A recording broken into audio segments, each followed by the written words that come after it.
Hello everyone, आज मैं पुनः एक बार अपने चैनल पर उपस्थित हुआ हूं, जहां पिछले वीडियो को कंटिन्यू करते हुए फिर एक नए वीडियो की ओर अग्रसर हैं। पिछले दो वीडियो में हमने गुडविल की पूरी साक्ष्य, फैक्ट इत्यादि के संबंध में बातें की थी। अर्थात गुडविल को अगर पूरी तरह समझना है तो पिछले दो वीडियो को भी देखेंगे, तभी आपको अच्छी तरह से गुडविल के फैक्ट के बारे में पता चलेगा। जैसा कि हम हमेशा कहते हैं कि हमेशा मैं अकाउंटेंसी विद फैक्ट पढ़ाकर, जब भी कोई चीज़ है केवल सूत्र के रूप में न केवल उसका प्रयोग किया जाता है, बल्कि हर सूत्र के पीछे जो सत्य और तथ्य छिपे होते हैं, जो फैक्ट छिपे होते हैं, प्राय मैं उसका गहराई से अध्ययन कराता हूँ। अतः सभी बच्चों से मैं कहना चाहता हूँ, अगर आप पहली बार मेरे चैनल पर आए हैं तो इस चैनल को सब्सक्राइब करके रख लें, क्योंकि इस चैनल पर नित्य नए दिन एक नए कंसेप्ट हम हमेशा बताते रहते हैं, जिसका लाभ आप स्वयं भी ले सकते हैं और प्राय शेयर के द्वारा अपने दोस्तों को भी इसका लाभ पहुंचा सकते हैं। तो शेयर करना मत भूलें। अगर वीडियो बहुत अच्छा लगता हो तभी हम बच्चों को कहते हैं कि आप शेयर करें, लाइक करें और सब्सक्राइब करें, अन्यथा मुझे कहने का कोई अधिकार भी नहीं है। तो लेट अस प्रोसीड, आज आगे की ओर बढ़ रहे हैं। गुडविल पूरे दो वीडियो पहले बनाए जा चुके हैं। उस दोनों वीडियो में काफ़ी सच्चाई का सत्यापन किया गया था। आज पुनः मैं विथ फैक्ट हम गुडविल को आगे बढ़ा रहे हैं। हमने कुछ शीर्षक डाल दिया है, goodwill and fact of valuation. ख्याति अथवा मूल्यांकन की सच्चाई, तथ्य को हम साथ साथ रखते हैं। हम न केवल सूत्र का प्रयोग करते हैं, बल्कि उस सूत्र के पीछे की कहानी को भी बताते हैं कि ये सूत्र क्यों बनाया गया है, इस बनाने का क्या उद्देश्य है। हमने ब्लैक बोर्ड पर, व्हाइट बोर्ड पर कुछ शब्दों का प्रयोग कर लिया है, ताकि बार बार मुझे लिखने की आवश्यकता न पड़े, केवल समझाने की आवश्यकता हो। तो हम दो तरफ लिखे हैं, एक तरफ वैल्यूएशंस ऑफ गुडविल है और दूसरी तरफ फैक्ट्स ऑफ वैल्यूएशंस है। अर्थात ख्याति के मूल्यांकन की विधियां और दूसरा मूल्यांकन का सत्यापन, अर्थात सच्चाई क्या है, इसको भी हम साथ साथ बताते हैं। तो बच्चों सावधानी से इसको पढ़ें। मेरा विश्वास है कि हमारे सभी वीडियो देखने के बाद आप गुडविल पर पूर्णतः कॉन्फिडेंट होंगे, विश्वास हो जाएगा आपको कि मैं गुडविल को पूरी तरह जानता हूं, अर्थात किसी भी प्रकार की कमी आपके समक्ष ना आए। वैल्यूएशंस ऑफ गुडविल में मैंने 5 मेथड्स का उल्लेख किया है। एक है एवरेज प्रॉफिट मेथड, दूसरा है वेटेड एवरेज मेथड, तीसरा है सुपर प्रॉफिट मेथड, चौथा है कैपिटलाइजेशन मेथड। और कैपिटलाइजेशन मेथड्स के अंतर्गत दो मेथड हैं, capitalization of average profit method and capitalization of super profit method. Means capitalization के भी दो विधियां हैं, जिसको मैंने यहाँ शीर्षकों के अंतर्गत लिख दिया है। इस प्रकार कुल 5 विधियों का हम उल्लेख करेंगे।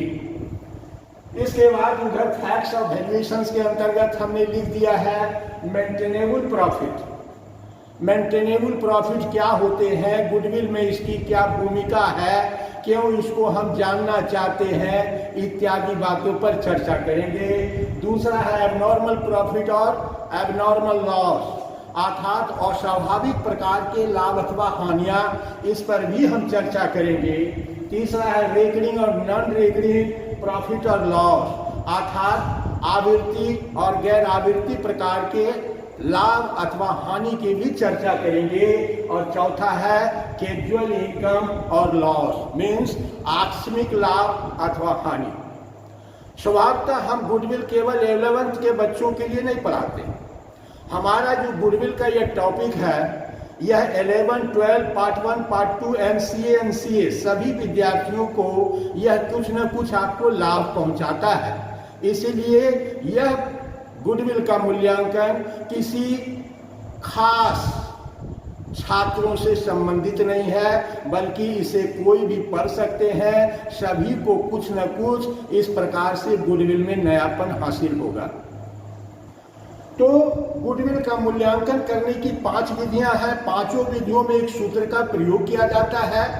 सूत्र के प्रयोग के द्वारा हम प्राय गुडविल तो निकाल लेते हैं, लेकिन गुडविल के तथ्य को समझ नहीं पाते हैं कि क्यों हम इसको डिवाइड करते हैं, क्यों इसको गुना करते हैं, इत्यादि बातों पर हम चर्चा करेंगे। दूसरी तरफ फैक्ट्स और वैल्यूएशंस। तो हम शुरू करने के पहले हम फैक्ट्स की बात करेंगे, क्योंकि मेथड तो अपने आप में कांस्टेंट होते हैं, वो स्थिर है, उसमें न किसी प्रकार के बदलाव की गुंजाइश है, जिसे न हम कर सकते हैं, जिसे न आप कर सकते हैं। तो एज ए फॉर्मूला के रूप में हम उसका प्रयोग करते हैं, लेकिन उसकी सच्चाई के बारे में जानना ये हमारा धर्म है, कर्तव्य है, तभी हम इसको अच्छी तरह से समझ पाएंगे। तो फर्स्ट ऑफ ऑल हम फैक्ट्स ऑफ वैल्यूएशंस की बात करेंगे। मेंटेनेबल प्रॉफिट का क्या अर्थ होता है? अर्थात गुडविल का मूल्यांकन केवल उस प्रकार के लाभ पर किया जाना चाहिए जिस लाभ को आप अपने व्यापार में बनाए रखना, दैट मीन्स बनाए रखना जारी रखते हैं, वैसे ही लाभ को शामिल किए जाते हैं। दूसरे प्रकार के लाभ अथवा हानि को शामिल नहीं किए जाते। तो मेंटेनेबल प्रॉफिट का मतलब जिस प्रॉफिट को आप हमेशा अपने व्यापार के अंतर्गत मेंटेन करते हैं, दैट मीन्स हम उससे कम के प्रॉफिट को तो नहीं कमाते हैं, नित्य प्रतिदिन हम हमेशा व्यापार से अधिक लाभ कमाने की क्षमता रखते हैं, या दूसरे शब्दों में कहें तो हमारा प्रॉफिट एज ए कांस्टेंट के रूप में रहता है, अर्थात न कम होता है न अधिक होता है। चाहे आप जिस भी के अंतर्गत आते हो, चाहे आपका ट्रेंड प्रॉफिट कमाने में बढ़ने की स्थिति को हो, घटने बढ़ने की स्थिति हो, या समान तरीके का हो, that is a maintainable profit. उसको आप मेंटेन करते रहिए। दैट मीन्स अगर आप किसी भी वर्ग का परीक्षा देते हैं और आप सेकेंड डिवीजन से पास करते हैं, सेकेंड डिवीजन दैट मीन्स आप कभी फेल कर जाते हो, कभी सेकेंड डिवीजन, कभी टॉप कर जाते हो, दैट मीन्स आप अपने रिजल्ट को मेंटेन नहीं कर रहे हैं। अगर थ्रू आउट आप सेकेंड क्लास ही पास करते हैं, दैट मीन्स आपकी क्वालिफिकेशन बनिस्बत टॉप से अच्छा माना जाएगा, क्योंकि यह आपके द्वारा हर वर्ष मेंटेन किया गया है, क्योंकि आपके पढ़ने की प्रवृत्ति बिल्कुल एक समान है, अर्थात इसे अच्छा माना जाता है, खराब नहीं माना जाता है। लेकिन कभी टॉप कर जाना, कभी फेल कर जाना, कभी सेकेंड डिवीजन आ जाना, ये सब वेरिएशंस है। इस प्रकार का वेरिएशन हमारे व्यक्तिगत जीवन में परीक्षा फल के दृष्टिकोण से भी वह अच्छा नहीं कहा जा सकता है, उसी प्रकार व्यापार के दृष्टिकोण से भी लाभ के संदर्भ में इसे अच्छा नहीं कहा जा सकता है। तो मेंटेनेबल प्रॉफिट को आप अच्छी तरह समझ गए होंगे कि व्यापार में जो भी हम लाभ कमाते हो, कम कमाते हो, ज्यादा कमाते हो, एक समान कमाते हो, उसको आप लगातार वर्षों तक मेंटेन करके रहते हैं, तो आपके व्यापार की ख्याति अच्छा होगा, ज्यादा होगा। तो वैसी परिस्थिति में आइए दूसरे प्रश्न की ओर। एबनॉर्मल प्रॉफिट और एबनॉर्मल लॉस, अस्वाभाविक लाभ और हानियां। अर्थात कभी कभी हमारे जीवन में प्रकार के normal profit, abnormal profit. Normal profit प्राय व्यापार के प्रयत्न के द्वारा कमाया जाता है, स्वाभाविक तरीके से कमाया जाता है। एबनॉर्मल प्रॉफिट स्वाभाविक नहीं होता है, अर्थात अगर आपके व्यापार के लाभ को निकालने में इस प्रकार के एबनॉर्मल प्रॉफिट अथवा लॉस और स्वाभाविक लाभ अथवा हानि को शामिल कर दिया गया है, तो प्रॉफिट में से ऐसे एबनॉर्मल गेन्स एंड प्रॉफिट को बाहर कर देते हैं, निकाल देते हैं। प्रॉफिट पर इसका कोई प्रभाव पड़ना नहीं चाहिए। तो आपके प्रश्न में ये बातें भी होगी कि हम कुछ लाभ को निकालने में प्रायः एबनॉर्मल प्रकार के लाभ अथवा हानि को भी शामिल कर दिए थे, जिसको हम क्या करेंगे, लाभ पर से उसके प्रभाव को दूर करेंगे, तभी हम गुडविल का मूल्यांकन करेंगे, अन्यथा हमारा गुडविल का मूल्यांकन गलत सिद्ध हो जाएगा। तीसरा है रेकरिंग और नॉन रेकरिंग। रेकरिंग का मतलब जिसकी आवृत्ति व्यापार में बार बार होती है। रेकरिंग हम उसी को कहते हैं मैथमेटिकल दृष्टिकोण से जो बार बार, अर्थात कभी कभी किसी अंक पर एक रेकरिंग शब्द लगा देते हैं। इसका मतलब क्या होता है कि रेकरिंग दैट मीन्स कंटिन्यू, वहां से लेकर अंत तक 3 3 3 3 3 3 ही फिगर आते हैं, इसलिए फर्स्ट 3 पर एक रेकरिंग डाल देते हैं। तो रेकरिंग का मतलब जिसकी आवृत्ति आपके व्यापार में बार बार होती हो, प्राय ऐसे बार बार वाले लाभ हो अथवा हानि हो, इसे व्यापार के लाभ पर इसका प्रभाव दिया जाना चाहिए। लेकिन नॉन रेकरिंग मीन्स जीवन में कभी कभार उसकी आवृत्ति होती हो, तो इस प्रकार के नॉन रेकरिंग आइटम का हमारे व्यापार के कमाए गए लाभ पर इसका कोई प्रभाव न पड़ना चाहिए, नहीं पड़ना चाहिए। अगर इस प्रकार के प्रभाव को डाल दिया गया है तो उस प्रभाव को प्रॉफिट से निकाल देते हैं, हटा देते हैं, जोड़ देते हैं या घटा देते हैं। ये सब जोड़ने और घटाने के बाद जब हम इसका मैथमेटिकल इक्वेशन हम सॉल्व करेंगे तो उस समय जोड़ने और घटाने की बात चर्चा करेंगे। अभी सिर्फ फैक्ट को बता रहे हैं कि फैक्ट के लिए हम क्या करेंगे, non recurring type of item कोई भी हो, चाहे वह प्रॉफिट के रूप में हो या लॉस के रूप में हो, प्राय व्यापार के लाभ पर इसका प्रभाव नहीं होना चाहिए। अगर हमने प्रभाव दे दिया है तो उस प्रभाव को दूर करने के लिए प्राय इसे प्लस और माइनस किए जाते हैं। नंबर चौथा, कैजुअल इनकम, आकस्मिक आय इसको बोलते हैं। दैट मीन जीवन में कभी कभार इस प्रकार की आय प्राप्त होती है, इसकी संभावनाएं बिल्कुल 0.001 के बराबर है। मीन्स कभी लाइफ में ऐसा होता है लेकिन इसकी रेकरिंग नहीं होती। दैट मीन्स इसकी आवृत्ति आपके व्यापार में बार बार नहीं होगी। सपोज दैट आपको 5 लाख रुपए की लॉटरी प्राप्त हो गई, तो 5 लाख की लॉटरी को हम व्यापार के इनकम में शामिल कर देते हैं। यद्यपि कि यह नॉन रेकरिंग है, कैजुअल है, इस प्रकार की आय का व्यापार के लाभ पर कोई प्रभाव नहीं होना चाहिए। अगर हमने इस प्रकार के कैजुअल इनकम अथवा कैजुअल लॉस को शामिल कर लेते हैं तो उसके प्रभाव को भी प्राय लाभ पर से दूर कर लेना चाहिए, अन्यथा आपका वैल्यूएशन ऑफ गुडविल गलत हो जाएंगे।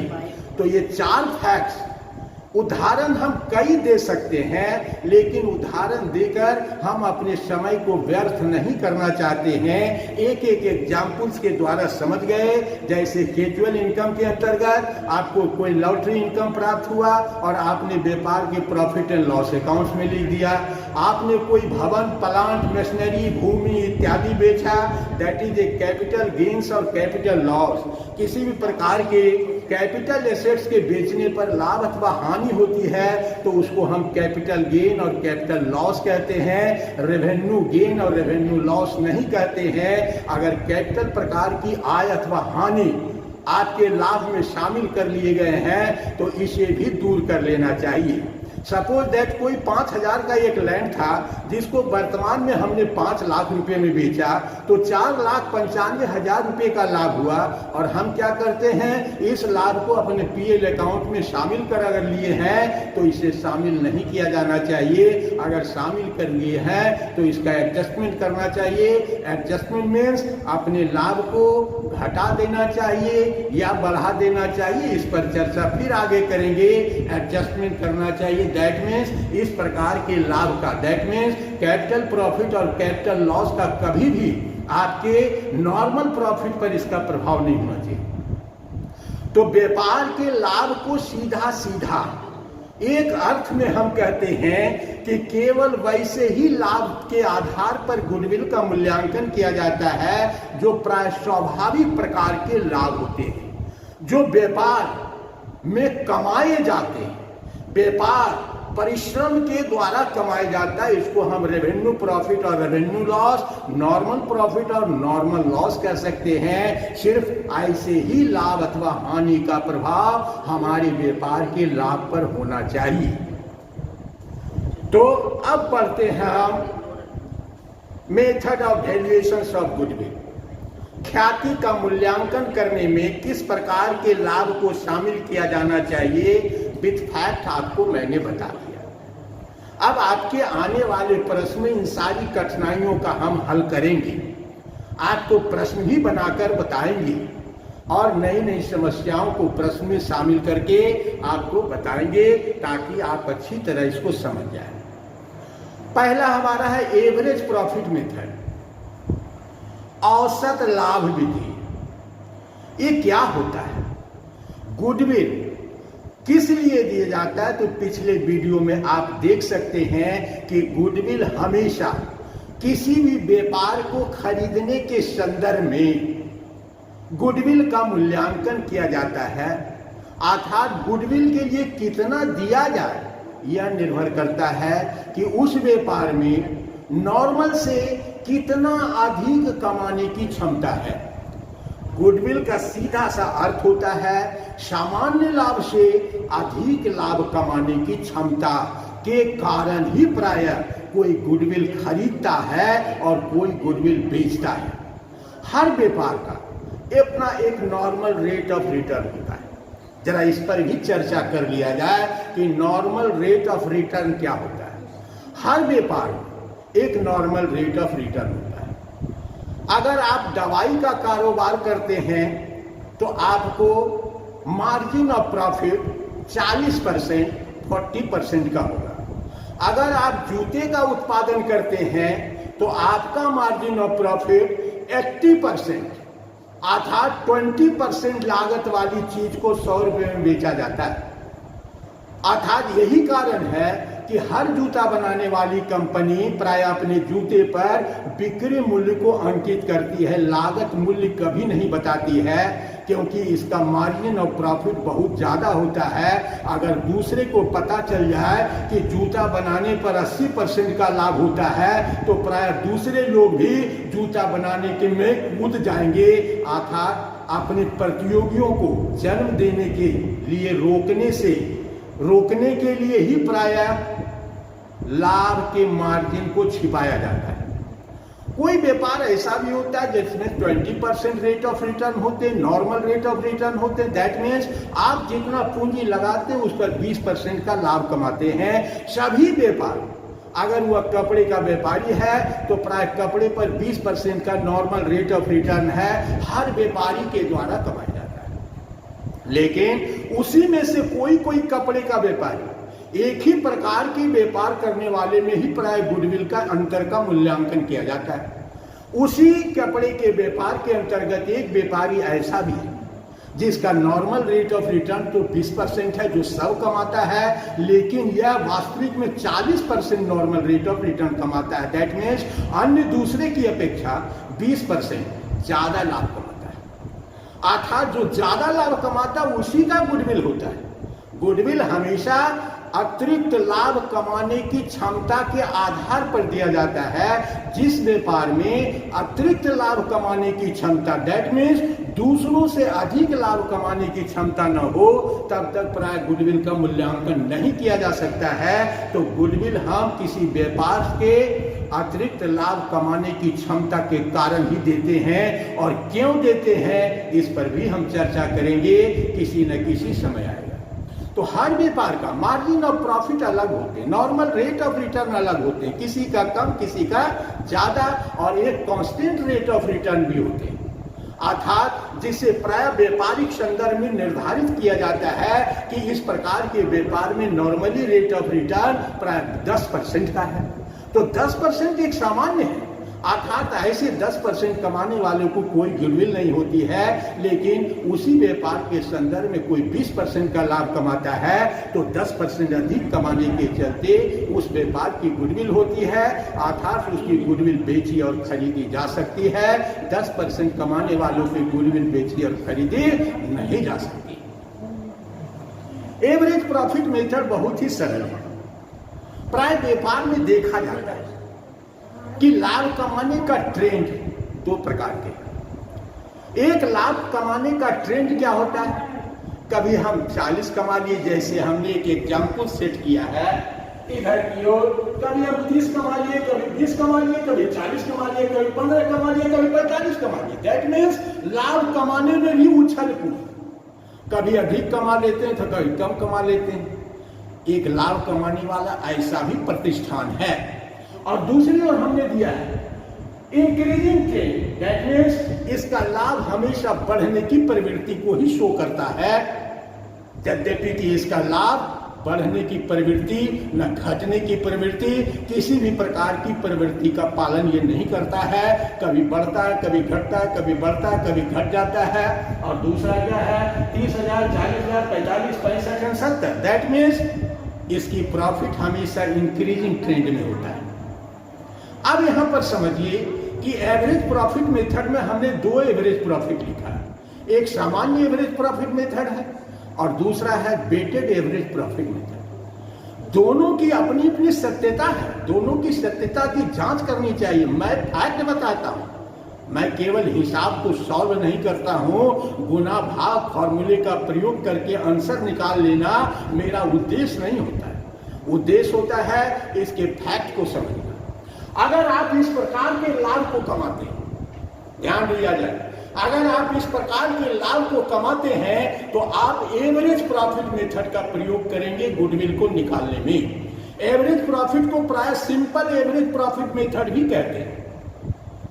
एवरेज प्रॉफिट को सिंपल एवरेज प्रॉफिट मेथड भी कहते हैं। और ये मेथड वहीं पर लागू होता है जहां पर व्यापार के लाभ कमाने का ये तरीका हो, ये ट्रेंड हो, ये प्रवृत्ति हो, कभी लाभ अधिक तो कभी लाभ कम। ऐसी परिस्थिति में हमेशा गुडविल का मूल्यांकन एवरेज प्रॉफिट मेथड के आधार पर किया जाना चाहिए। और नंबर 2, एक ऐसा भी प्रतिष्ठान है जो हर साल अपने लाभ में वृद्धि कर रहा है, दैट मीन्स उसका लाभ हमेशा इंक्रीजिंग ट्रेंड में, कभी घटता नहीं है, हमेशा बढ़ने की प्रवृत्ति को बताता है। तो ऐसे व्यापार के गुडविल के मूल्यांकन जब हम करेंगे तो वह वेटेड एवरेज मेथड्स के द्वारा करेंगे। That is the fact of average profit method and weighted average profit method. आप स्टूडेंट हैं, आपको इस ट्रेंड में भी कहे कि वेटेड एवरेज निकालिए, आप निकाल दीजिए, लेकिन इसकी सच्चाई, इसकी फैक्ट को आप नहीं समझ पाते। एज ए स्टूडेंट के रूप में हमें प्रश्न जिस प्रकार से पूछा जाए, इसी क्वेश्चन में अगर वेटेड एवरेज लगाने के लिए कहा जाए तो मैं वेटेड एवरेज का प्रयोग कर लूंगा। लेकिन सच्चाई तो यही है कि इस संदर्भ में कभी वेटेड एवरेज का प्रयोग नहीं किया जाता है, हमेशा सिंपल एवरेज मेथड का प्रयोग किया जाता है। ये तार्किक है, ये लॉजिकल है, अर्थात अनावश्यक हम बनाते हैं, लेकिन बनाते हुए कदापि इस बात पर मंथन नहीं करते हैं कि इस प्रकार के प्रश्न को क्यों दिया गया, यद्यपि कि इस प्रश्न में वेटेड एवरेज नहीं लगना चाहिए, तब भी प्रश्न ने वेटेड एवरेज की मांग कर दिया। दैट मीन्स विद्यार्थी हमेशा कंफ्यूज की स्थिति में रहता है। कंफ्यूज अर्थात ऐसे ऐसे सवालों का जवाब विद्यार्थियों के पास नहीं होता है, दैट इज कंफ्यूज्ड। तो आपको कंफ्यूज नहीं होना है। आज आपको खुले मन से मैं आपको बता रहा हूं, ये किताबों में भी प्राप्त नहीं होते हैं, लेकिन मैं हमेशा तर्क के साथ ही बताता हूं, बिना तर्क के केवल फार्मूले का प्रयोग नहीं करते। तो सिंपल मेथड और वेटेड मेथड दोनों यहां पर आपको दिया गया है। आप इसका स्क्रीनशॉट ले लें तो आपको समझने में आराम होगा, अन्यथा आपको दिक्कत होगी। इसका आप स्क्रीनशॉट ले लें ताकि आपको समझने में कहीं कोई दिक्कत न रहे।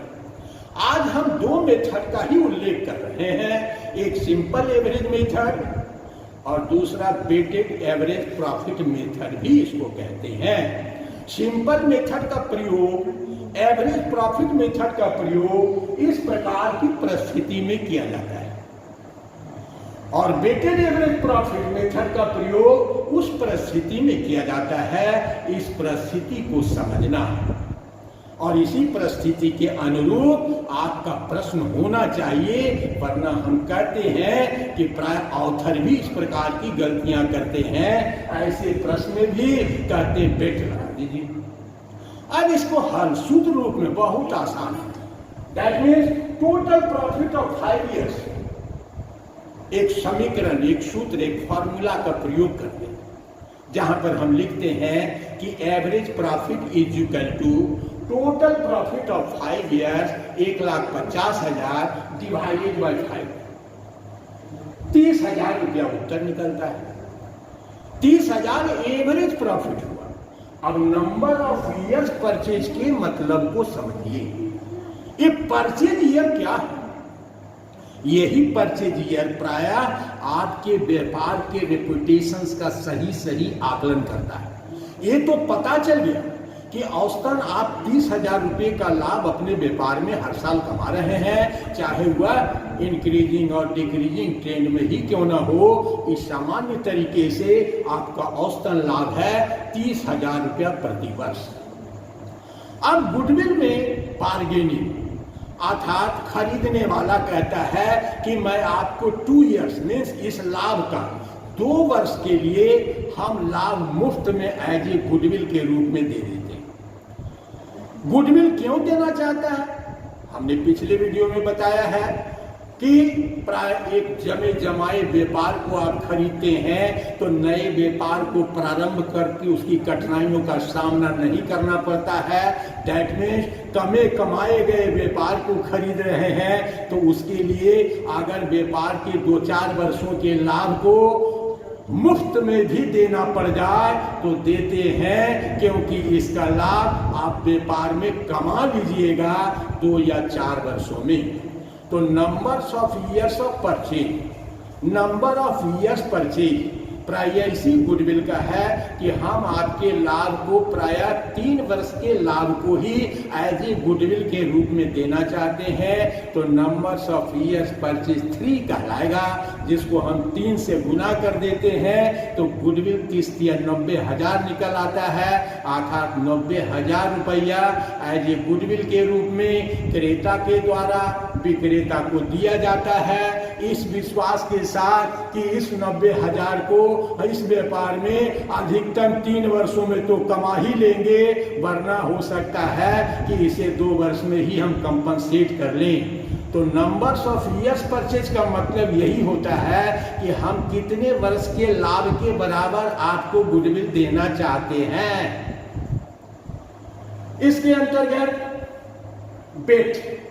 बेट हमेशा बड़े प्रॉफिट्स में दिया जाता है। बड़े प्रॉफिट में बड़ा बेट, बड़े प्रॉफिट में बड़ा बेट, ध्यान रखना, इसको भी रखा जाता है।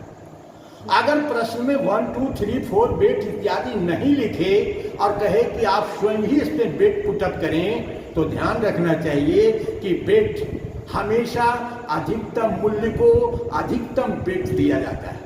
दैट मीन्स यहाँ लाभ कमाने के ट्रेंड में 70,000 रुपया सबसे ज्यादा है, इसलिए इसका बेट सबसे ज्यादा है, इसमें 5 बेट रखेंगे।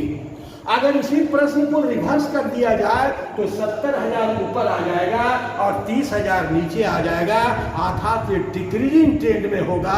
तो वैसी परिस्थिति में ये 70,000 में ही 5 का बेट लगेगा, चाहे वो ऊपर रहे या नीचे रहे, चाहे इंक्रीजिंग ट्रेंड में रहे या डिक्रीजिंग ट्रेंड में रहे, या अगर ये बीच में रहे और आपको प्रश्न करता है स्वयं पुटअप कीजिए इसका बेट, तो बीच में रहने के बाद भी हम देखेंगे सबसे बड़ा कौन है, उसमें बड़ा बेट लगाएंगे, उससे छोटा में उससे छोटा बेट लगाएंगे। इस प्रकार बेट को भी मैं स्वयं ही पुटअप करता हूं, अन्यथा आपके हर प्रश्न में प्राय बेट का दिया रहता है, जिसका कि हम प्रयोग कर लेते हैं। प्रश्न में दिए हुए रहने का कोई फैक्ट नहीं होता है, कोई सत्यापन नहीं होता है, सिर्फ प्रश्न को हल करने की एक विधि मात्र होती है, उसमें फैक्ट का कभी एक्सप्लेन नहीं किया जाता है। और मैं आपको फैक्ट एक्सप्लेन कर रहा हूं। तो इसका टोटल 1 से 2 से 3 से 4 से 5 से गुना करके ये प्रोडक्ट बनाते हैं। दैट मीन्स ये लास्ट फिगर जो देख रहे हैं आप, क्वेश्चन जब देखिएगा किताबों का तो आपको समझ में आ जाएगा, इसको हम प्रोडक्ट कहते हैं। टोटल प्रोडक्ट को जोड़ के टोटल नंबर ऑफ बेट से भागा दे देते हैं। तो टोटल प्रोडक्ट 8,25,000 में नंबर ऑफ बेट 15 का भागा दे दिए, 55,000 निकल गया।